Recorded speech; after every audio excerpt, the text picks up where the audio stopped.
कभी कभी आप अपनी जिंदगी से निराश हो जाते हैं, जबकि दुनिया में उस समय कुछ लोग आपकी जैसी जिंदगी जीने का सपना देख रहे होते हैं। घर पर, खेत में खड़ा बच्चा आकाश में उड़ते हवाई जहाज को देखकर उड़ने का सपना देख रहा होता है, लेकिन परंतु उसी समय उसी हवाई जहाज में कोई बैठकर जा रहा होता है जो कि घर लौटने का सपना देख रहा होता है। यही जिंदगी है, जो तुम्हारे पास है उसका मजा लो, वरना ऐसे ही सपनों में खोते और देखते रह जाओगे। एक पंडित जी के घर में उनकी पहली संतान का जन्म होने वाला था। उसका नाम पंडित विष्णुदत्त शास्त्री था। पंडित जी ज्योतिष के प्रकांड विद्वान थे और उन्होंने दाई से कह रखा था कि जैसे ही बालक का जन्म हो,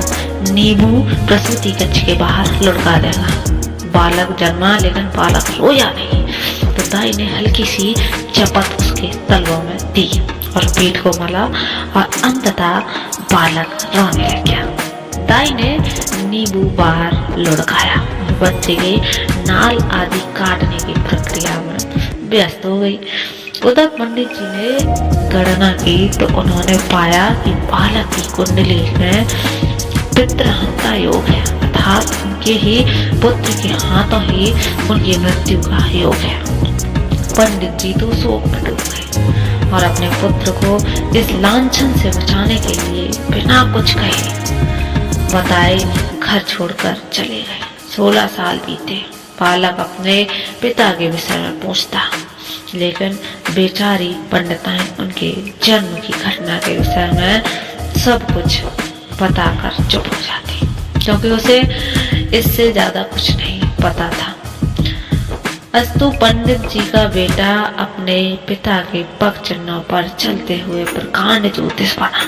उसी बरस राज्य में वर्षा नहीं हुई थी। राजा ने ढोंडी पिटवाई, जो भी वर्षा के विषय में सही भविष्यवाणी करेगा उसे मुंह मांगा इनाम मिलेगा, लेकिन गलत साबित हुई तो उसे मृत्यु दंड मिलेगा। बालक ने गणना की ओर निकल पड़ा, लेकिन जब वह राजा के दरबार में पहुंचा तो एक वृद्ध ज्योतिष पहले ही आसन बैठा लगाई।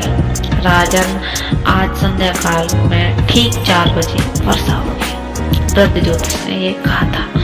बालक ने अपनी गणना से मिलान किया और आगे आकर बोला, महाराज मैं भी कुछ कहना चाहता हूँ। राजा ने अनुमति दे दी। राजन, वर्षा आज ही होगी, लेकिन 4 बजे नहीं, बल्कि 4 बजे के कुछ पलों के बाद होगी। वृद्ध ज्योतिष का मुंह मान से लाल हो गया और उन्होंने दूसरी भविष्यवाणी भी कर डाली। महाराज, वर्षा के साथ ओले भी गिरेंगे और ओले 50 ग्राम के होंगे। बालक ने फिर गणना की। महाराज, ओले गिरेंगे, लेकिन कोई भी ओला 45 से 48 ग्राम से ज्यादा का नहीं होगा। अब बात ठन चुकी थी। लोग बड़ी उत्सुकता से शाम का इंतजार करने लगे। 3:30 तक आसमान पर बादल का एक कतरा नहीं था, लेकिन अगले 20 मिनट में क्षितिज से मानो बादलों की सेना उमड़ा। अंधेरा सा छा गया, बिजली कड़कड़ाने लगी, लेकिन 4 बजने पर भी पानी की एक बूंद न गिरी। लेकिन जैसे ही 4:02 हुए, धराशार वर्षा होने लग गई। वृद्ध ज्योतिष ने सिर झुका लिया। आधे घंटे की बारिश के बाद ओले गिरने शुरू हो गए। राजा ने ओले मंगवा कर निकलवाए। कोई भी ओला 50 ग्राम का नहीं निकला। शर्त के अनुसार सैनिकों ने गिरफ्तार कर लिया और राजा ने बालक को इनाम मांगने को कहा। महाराज, इन्हें छोड़ दिया जाए, बालक ने कहा। राजा के संकेत पर वृद्ध ज्योतिष को मुक्त कर दिया गया, बजाय धन संपत्ति मांगने की। तुम इस अपरिचित वृद्ध को क्यों मुक्त करवा रहे हो? बालक ने सिर झुका लिया और कुछ क्षणों बाद सिर उठाया तो उसकी आंखों में आंसू बह रहे थे, क्योंकि ये 16 साल पहले मुझे छोड़कर गए मेरे पिता श्री विष्णुदत्त शास्त्री हैं। वृद्ध ज्योतिष चौंक पड़ा। दोनों महल के बाहर चुपचाप आए, लेकिन अंततः पिता का वात्सल्य छलक पड़ा और फपक फपक कर रोने लगे। बालक को गले लगा लिया।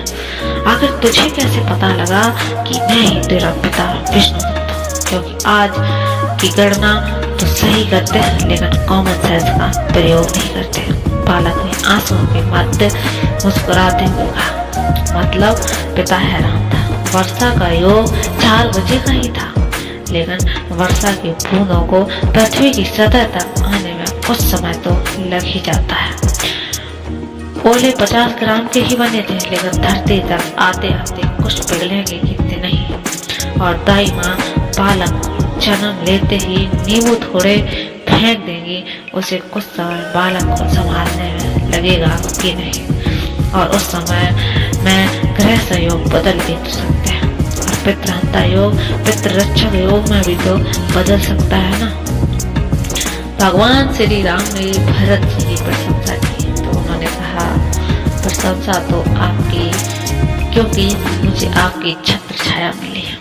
आप स्वभाव से किसी में दोष देखते ही नहीं, इसलिए मेरे गुण आपको दिखते हैं। श्री राम जी ने यह कहा। चलो मान लिया कि मुझे दोष देखना नहीं आता, पर गुण देखना तो आता है, इसलिए कहता हूँ तुम गुणों का अच्छे कोस हो। भरत बोले, यदि तोता बहुत बढ़िया श्लोक पढ़ने लगे और बंदर बहुत सुंदर नाचने लगे तो यह बंदर या तोते की विशेषता है, अथवा पढ़ाने और नाचने वाले की नहीं। श्री राम जी ने कहा, पढ़ाने और नाचने वाला की। भरत जी बोले, मैं उसी तोते और बंदर की तरह, यदि मुझसे कोई विशेषता दिखाई देती है तो पढ़ाने और नाचने वाले तो आप ही हैं, इसलिए यह प्रशंसा आपको ही अर्पित है। श्री राम जी ने कहा, भरत तो प्रशंसा तुमने लौटा दी।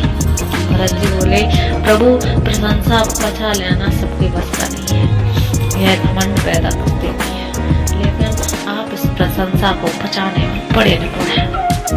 अनादिकाल से भक्त आपकी स्तुति कर रहे हैं, पर आपको तो कभी अहंकार नहीं हुआ, इसलिए यह प्रशंसा आपकी चरण कमलों में अर्पित कर देता हूँ। उत्तम भक्ति वही है जो प्रशंसा को प्रभु चरणों में समर्पित करती है और निंदा को अपनी गांठ में